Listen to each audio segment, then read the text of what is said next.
मंच में क्या दशा है और क्या उसकी दिशा है। पुनः आपका बहुत बहुत धन्यवाद। अब मैं आज के हमारे तृतीय सत्र के वक्ता श्री देवेंद्र पाठक जी को आमंत्रित करती हूँ कि कृपया वे आए और अपना वक्तव्य प्रारंभ करें। हरिओम।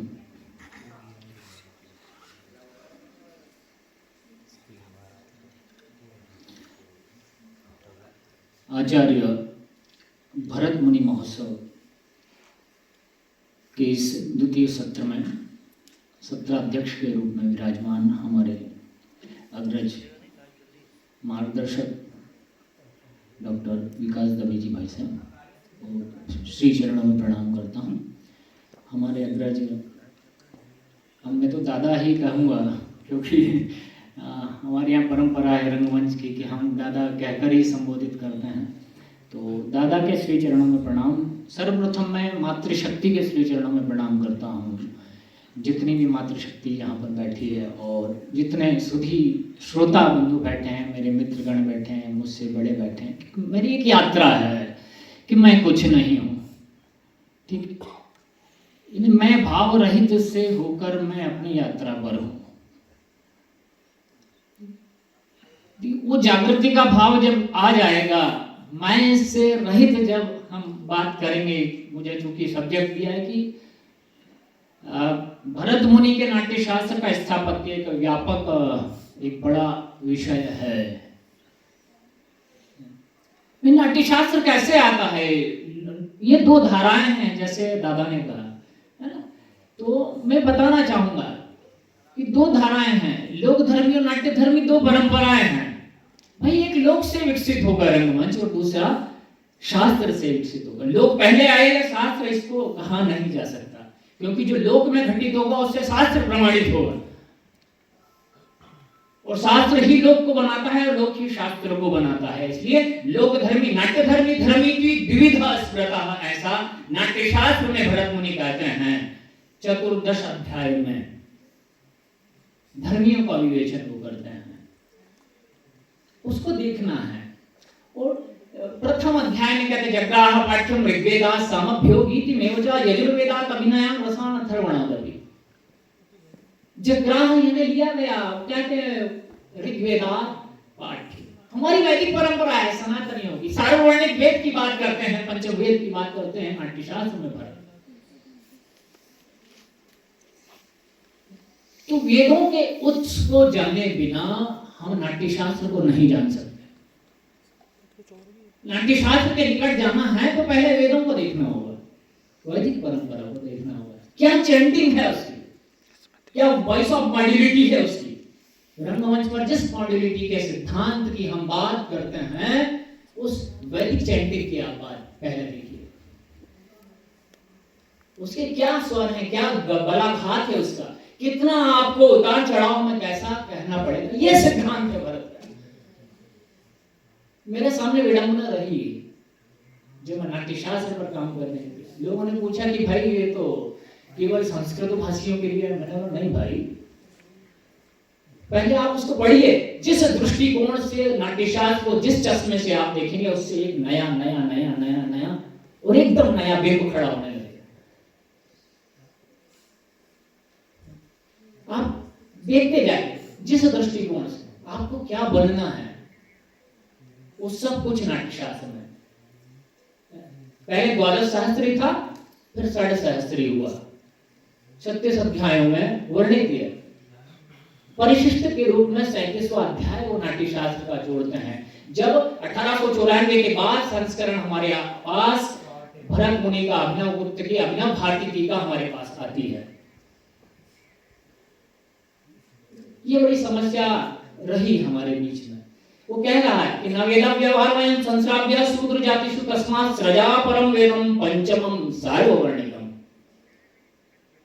और वेदों का व्यवहारिक ज्ञान अन्य लोगों को नहीं है भाई। वहां वो जो एक पंच कर जाती है, ये तो केवल उन्होंने केवल ब्राह्मण बंधुओं के लिए नहीं, वहां कहते हैं वो पंचमम सार्ववर्णिकम। सार्ववर्णिकता की बात भरत वहां करते हैं, सभी वर्णों को वहां पर एकत्रित कर लेते हैं। जर्जरम मेरी किताब है भाई साहब के आशीष से, मैं कुछ नहीं हूं, है ना, मैं लिखता नहीं हूं। जर्जरम में कल्पना है। वहां 5 देवताओं की स्थितियां हैं। ब्रह्मा का पहली परंपरा हमारी ब्रह्मा की है, सृष्टि की सर्जना ये पहली परंपरा हमारी ब्रह्मा की। अब देखिएगा, स्थापत्य की बात करूं मैं, ठीक है, उससे पहले रंग को समझना आवश्यक है। रंग है क्या? हम कहते हैं हम रंगमंच करते हैं, मैं नहीं मानता, मैं तो नहीं करता।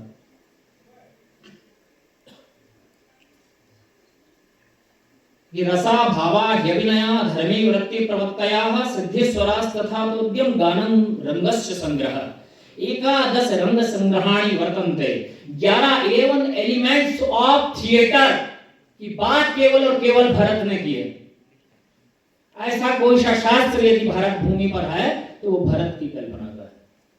नाट्यशास्त्र हमारे पास है। 11 एलिमेंट्स जो बात करते हैं, टोटल थिएटर की जो अवधारणा है वो भरत की है। आप पढ़िए पहले भरत को, समझिए, उसको समझना होगा एक एक। मैं तो आज भी बोलता हूं मुझे नाट्यशास्त्र का नाम नहीं मालूम, क्योंकि जानता ही नहीं कुछ। कि रस से लगाकर रंग की यात्रा है पूरी, और रंग से लगाकर रस की यात्रा है, और रंग मंच से वो यात्रा प्रारंभ हो रही है। अब रंगमंच है क्या? रंगों का मंच है, ठीक है। यहाँ रंगमंच पर विविध रंग खिलते हैं, इसलिए मैं बोलता हूँ रंगमंच है ना। अनेक पात्र हैं। नाट्यम भिन्न रुचिर जनस्य बहुधाप्येकम समाराधनम इति वचनम कालिदासस्य। ये कालिदास कहता है कि नाट्य क्या है? भिन्न रुचियों का जनकत्व जो है वो नाट्य है। उसको भी एक रूपता में लिया है। समत्वम योग उच्यते, ऐसा कह दिया गया है ना भाई। समता का आधार, सभी को समेट लो एक धरातल पर, पूरा एक मंच पर विविध नाना प्रकृति के पात्रों को जब पिरो दिया जाए, एक साथ एकत्रित, सभी की मतियां अलग अलग है। जैसे चारवाक कहता है कि मुंडे मुंडे मत करना, सभी की मतियां अलग है, सभी पात्र अलग अलग है, परंतु वो रंगमंच पर जब आएंगे तो सभी विविध रंग एक हो जाते हैं, इसलिए वो रंगमंच है, रंग का मंच है, ठीक है। अब बात चूंकि मूल सब्जेक्ट पर आ जाए, मूल विषय पर आ जाए,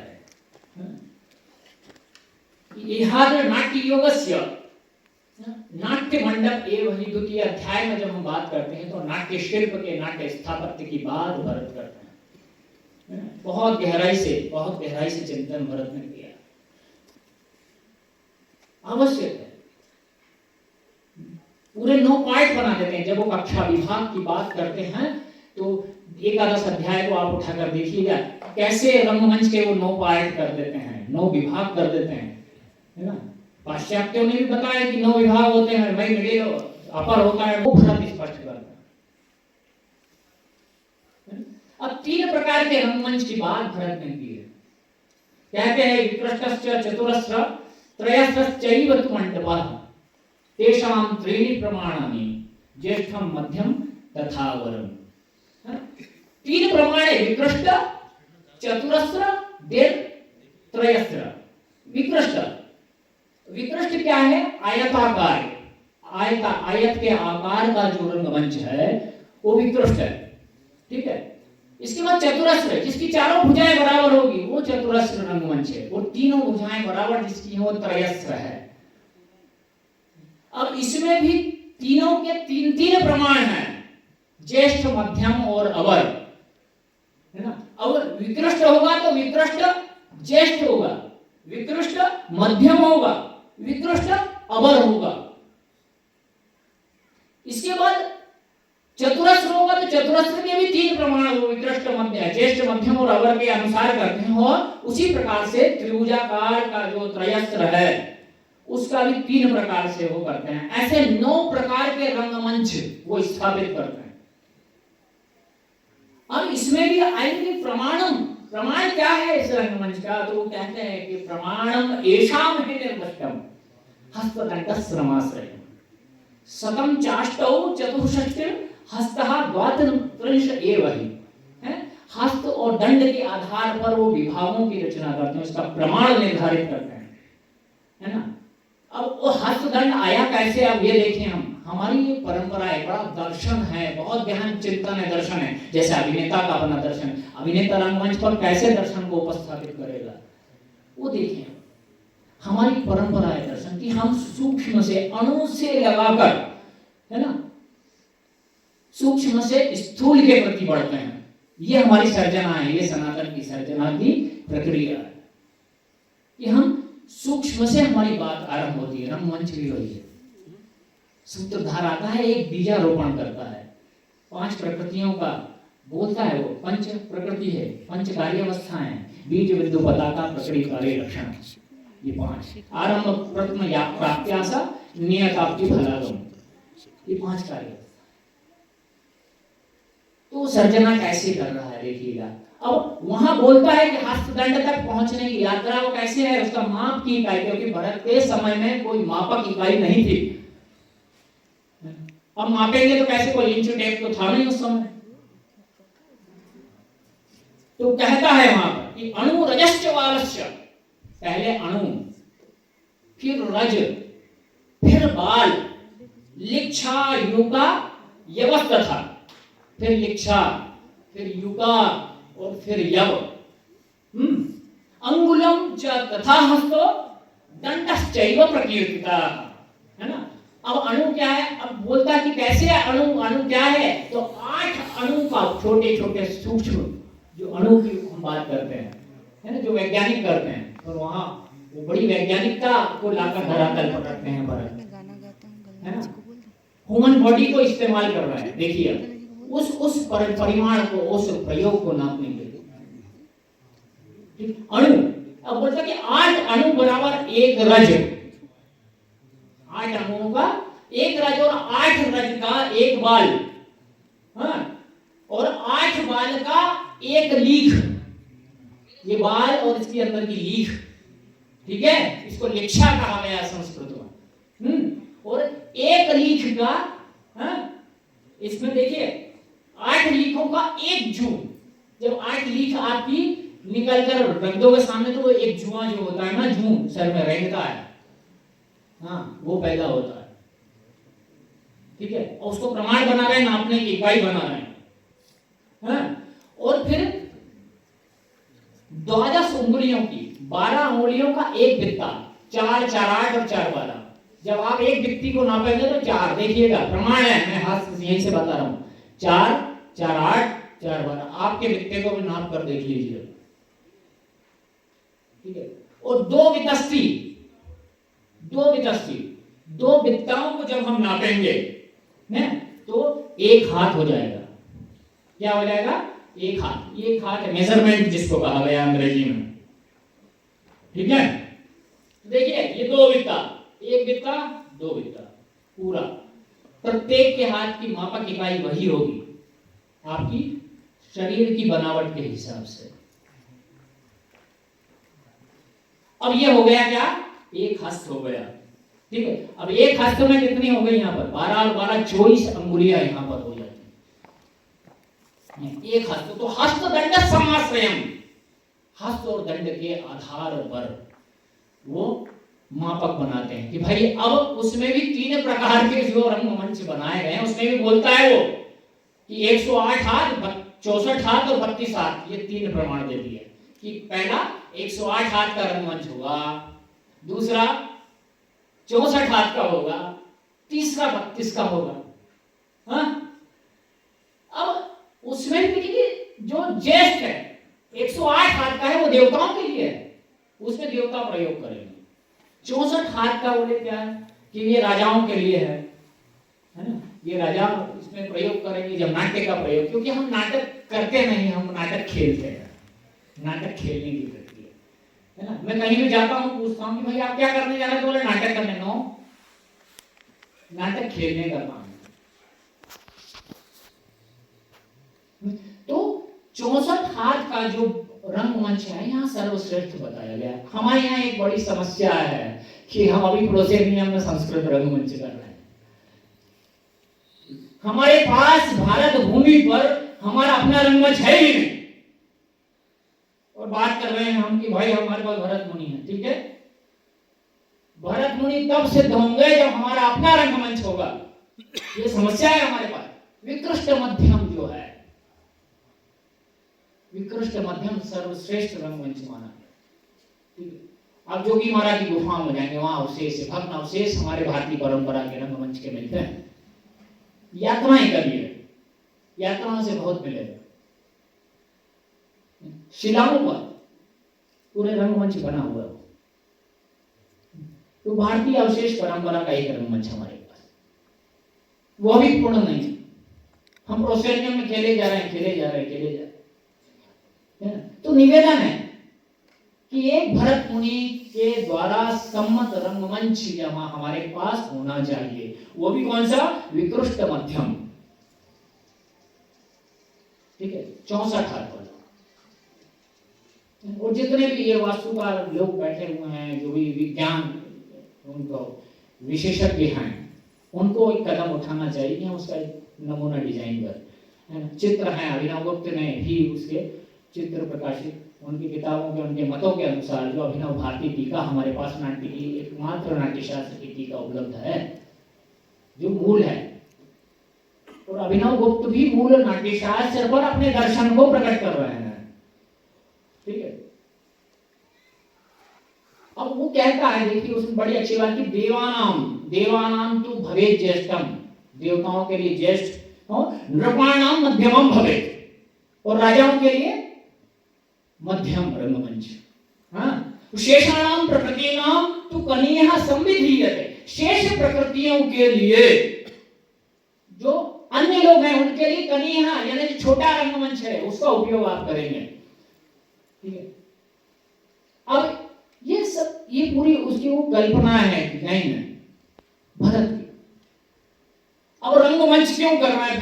फिर रंगमंच पर आता हूं, रंग पर आता हूं, ठीक है। तो रंगों का तादाद में, जिस प्रकार ज्योतिष के शास्त्र के विद्वान यदि यहाँ बैठे हों, तो मैं प्रणम है, मेरे भी सभी प्रणम है। वैसे तो ज्योतिष में 9 ग्रह हैं और प्रत्येक ग्रहों का अपना रंग है। जब आप रंगमंच बनाएंगे तो रंगमंच में जब स्तंभों को आप खड़े करते हैं तो वहां पर देखिएगा, यज्ञेन समिधम, कहते हैं भरत, यज्ञेन समिधम ही एतद रंग दैवत पूजनम, यज्ञ के समान रंग देवता की पूजन होती है।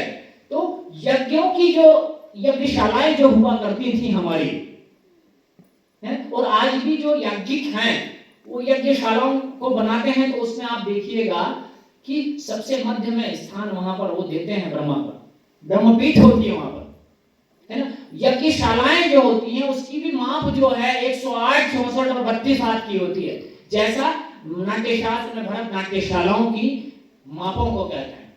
कितनी समानता है। इसलिए मैं कहता हूं कि हमारा जो रंगमंच है ना, वो वैदिक कालीन है, वैदिक है, पूरा प्रामाणिक है,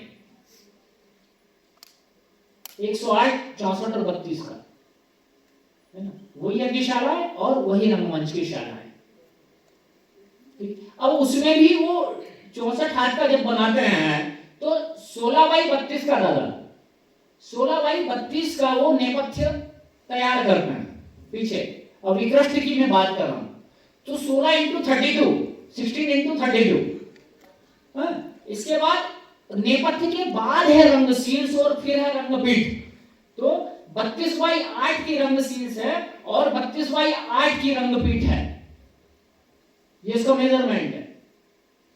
और 32x32 का जो पोर्च सामने वाला जो रहता है, अभी रंगपीठ में आप जो खेल रहे हैं वो केवल 32x8 का है विकृष्ट का, और जो सामने जो प्रेक्षक बैठा हुआ है, वो 32x32 के बैठने की वो जगह है।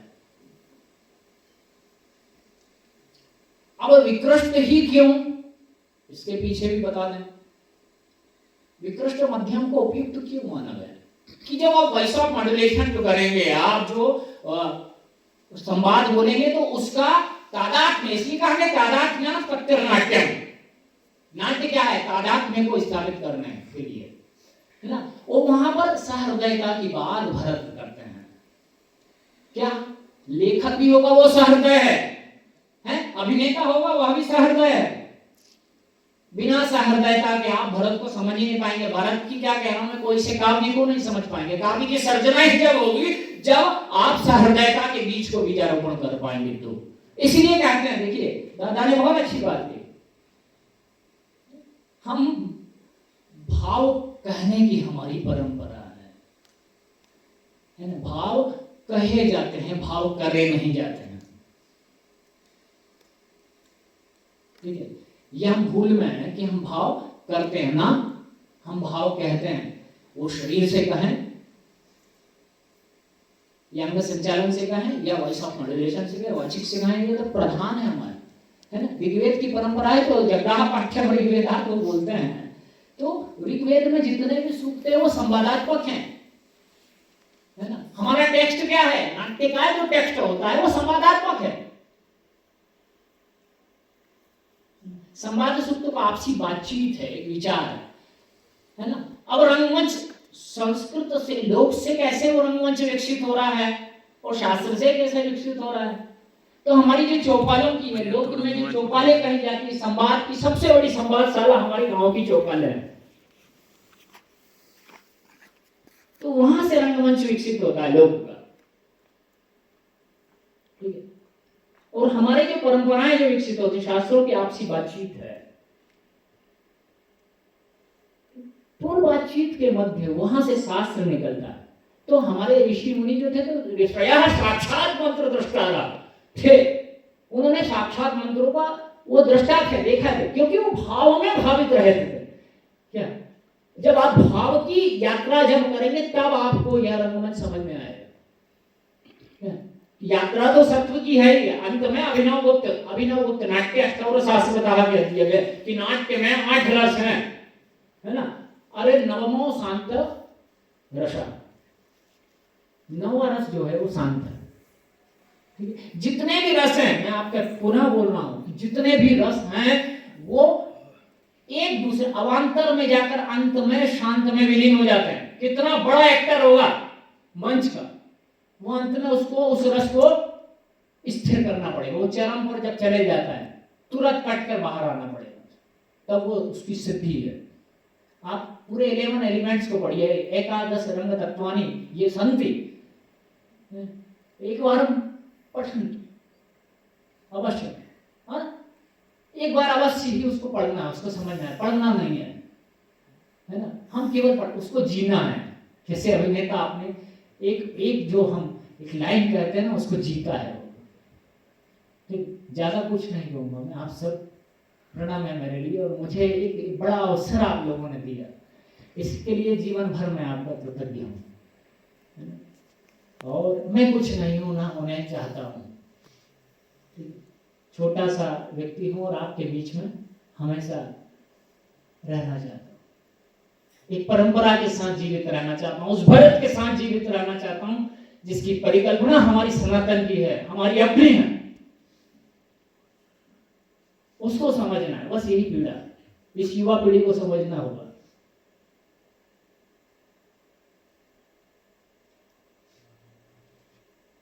सादर प्रणाम।